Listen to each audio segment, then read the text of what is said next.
السلام عليكم. معكم سالم من الحزب الفيدرالي التونسي.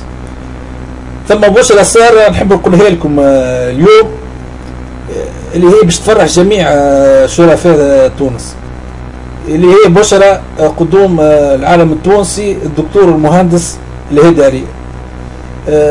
قدومه ان شاء الله باش يكون نهار الجمعة 15 مارس 2013 على الساعة 12:45 بمطار تونس قرطاج.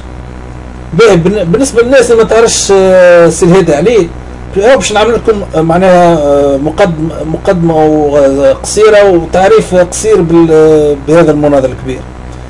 دكتور هادي علي هو من خريجي لينيت إيكول ناسيونال دي انجينيور في تونس، المدرسه الوطنيه للمهندسين بتونس. هو دكتور مهندس متخصص في مجال الطاقه وعنده خبره كبيره ياسر في مجال معناها البترول واستخراج معناها الغاز ناتوريل.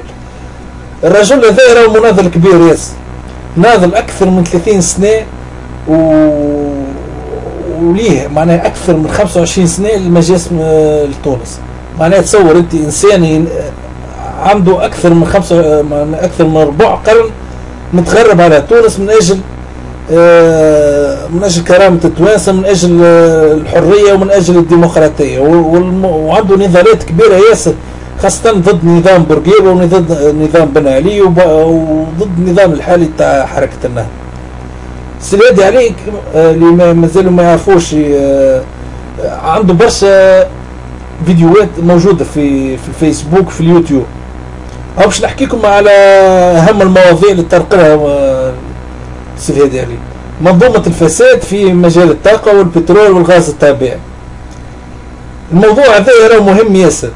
مش اي انسان ومش اي انجينيور في مجال الطاقه عنده الشجاعه باش يتطرق له هذا الموضوع هذا.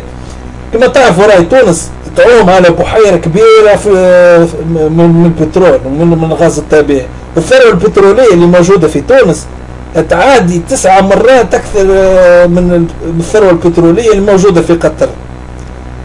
المواضيع الاخرى اللي تعرض لها السي الهادي موضوع خطير ياسر، اللي هو خطورة غاز دوشيست من الناحية البيئية ومن الناحية البيولوجية.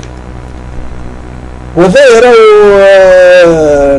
الغاز دوشيست موجود في خاصة في وسط تونس، وقام بحملة كبيرة ياسر من أجل منع الاستخراج هذا الغاز السام، وخاصة في ولاية قيروان وولاية الكيف. وعنده راه مداخلة معروفة في قناة سكاي نيوز أرابيك، وعنده زاد مداخلة في ذيك إذاعة صبرة تاع ولاية القيروان. وحكي كذلك على مواضيع أخرى كما خطورة استيراد الحليب من سلوفينيا واستيراد من خرفان من رومانيا، معناها خطورة استيراد العلاش اللي تاع العيد من رومانيا. وعنده مواضيع أخرى معناها يفضح فيها حركة النهضة وراشد الغنوشي. به نعاود نجدد الدعوة لاستقبال دكتور المهندس هادي علي، استقبال شعبي يليق مقامه ويليق زاد المستوى العلمي والثقافي، نهار 15 مارس 2013 نهار الجمعة على الساعة 12:45 بمطار تونس قرطاج. ونحب نقدم تحية إجلال وإكرام السي هادي علي المناضل الكبير اللي تعرفوه. والسلام عليكم ورحمة الله وبركاته.